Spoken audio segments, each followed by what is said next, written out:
Hello ka-organic! Welcome to my vlog. So before ako magpatuloy sa may hindi pa nakasubscribe dyan sa ating YouTube channel, please click like and subscribe na para updated kayo sa next video na i-upload ko. Thank you very much.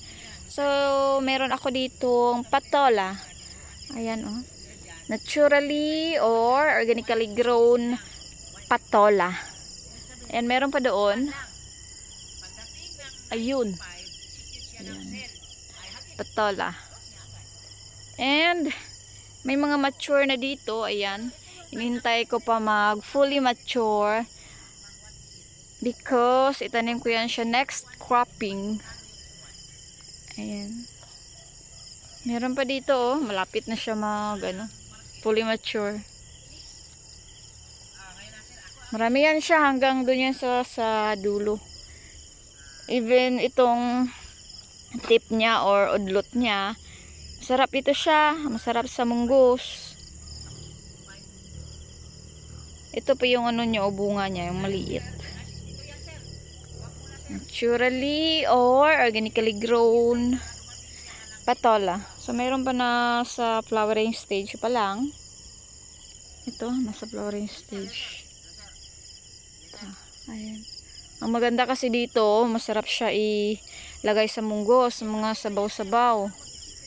And then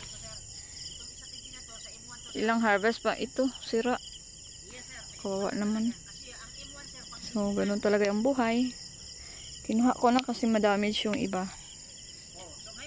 Kasi magkuha din ito siya ng nutrients sa stem niya. Much better na kunin talaga siya. So ayan po oh. Wala talagang problema sa ito pa. Wala problema sa ulam pag nasa bukid ka or may farm ka, tsaka nagtatanim ka ng mga sari-sari na vegetables. Ito pa, kinainan siya. May kinainan dito kasi nga yung practice namin dito is organic way of farming. Hindi kami nagagamit ng mga synthetic chemicals. Ayan, may damage po, kunin natin. Pure natural tayo dito. Naturally or organically grown tayo dito.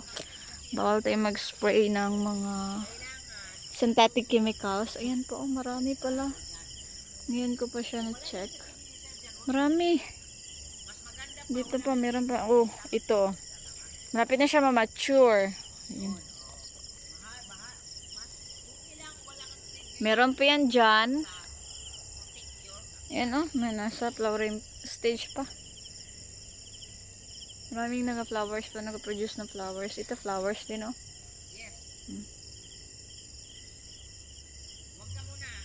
So, yun lang muna for today's video. Thank you for watching and see you to my next vlog. Go organic, naturally or organically grown patola.